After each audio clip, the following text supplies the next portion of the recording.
পতিত আওয়ামী সরকারের বিরুদ্ধে ছাত্র জনতার অভ্যুত্থানের বছর পেরিয়ে গেলেও ভারত এখনও বাস্তবতা মেনে নিতে পারছে না। ক্রমাগত প্রোপাগান্ডা ছড়িয়ে বাংলাদেশের ভাবমূর্তি নষ্ট করার চেষ্টা করে যাচ্ছে। সেই ধারাবাহিকতায় সম্প্রতি বাংলাদেশ নিয়ে একটি সেমিনার আয়োজন করে দিল্লি ভিত্তিক think tank global strategic and defence news. বাংলাদেশের জঙ্গিরা ক্ষমতা দখল করেছে এমন বক্তব্য উঠে এসেছে ওই সেমিনার থেকে। দিল্লিতে অনুষ্ঠিত সেমিনার থেকে দাবি করা হয় ২০২৪ সালের ৫ আগস্ট ইসলামী জঙ্গিরা বিদেশি শক্তির সহায়তায় বাংলাদেশে ক্ষমতা দখল করেছে। এরপর হাজার হাজার সংখ্যালঘু হিন্দু ও আওয়ামী লীগ নেতাকর্মীকে হত্যা করা হয়েছে। আইএসআইএস সহ জঙ্গি সংগঠনগুলোর প্রকাশ্যে তৎপর বাংলাদেশে। সংখ্যালঘুরা ভুগছে চরম নিরাপত্তাহীনতায়।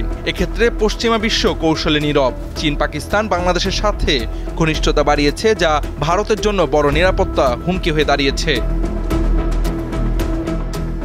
বক্তারা বলেন, বাংলাদেশের সংখ্যালঘুদের সুরক্ষা ও সব দলের অংশগ্রহণে নির্বাচন নিশ্চিত করতে ভারতের সক্রিয় পদক্ষেপ প্রয়োজন। আওয়ামী লীগকে বাদ দিয়ে কোনো নির্বাচন গ্রহণযোগ্য হবে না। মূল প্রবন্ধ উপস্থাপন করেন মেজর জেনারেল মনোরাজ সিং মান। ভারতের সামরিক বেসামরিক বিশ্লেষকদের পাশাপাশি ৪ জন Bangladeshi resource person Syed Badrul Ahsan, doctor Abul Hasnat Milton, Mohammad Harun Al Rashid ও ব্যারিস্টার তানিয়া আমির ভার্চুয়ালি অংশ নেন। তারা সবাই আগের সরকারের ঘনিষ্ঠ ও বিতর্কিত ব্যক্তিত্ব হিসেবে পরিচিত।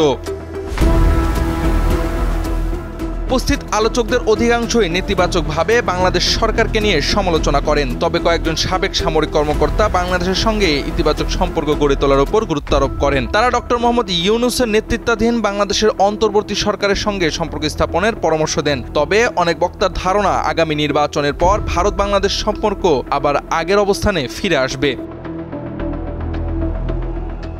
বিশ্লেষকরা বলছেন, ভারত সবসময় একপাক্ষিকভাবে আওয়ামী লীগকে বাংলাদেশের ক্ষমতায় দেখতে চায়। আওয়ামী লীগের পতন তারা মেনে নিতে পারছে না। এখন যে কোনো মূল্যে আওয়ামী লীগকে নির্বাচনে ফেরাতে মরিয়া তারা। ভারতের দাবি, আওয়ামী লীগ ছাড়া নির্বাচন গ্রহণযোগ্য হবে না। তাহলে বিগত শাসনামলে কোনো দল নির্বাচনে অংশ না নিলেও ভারত কেন তখন প্রশ্ন তোলেনি? কেন সেসব নির্বাচনের স্বীকৃতি দিয়েছিল তারা?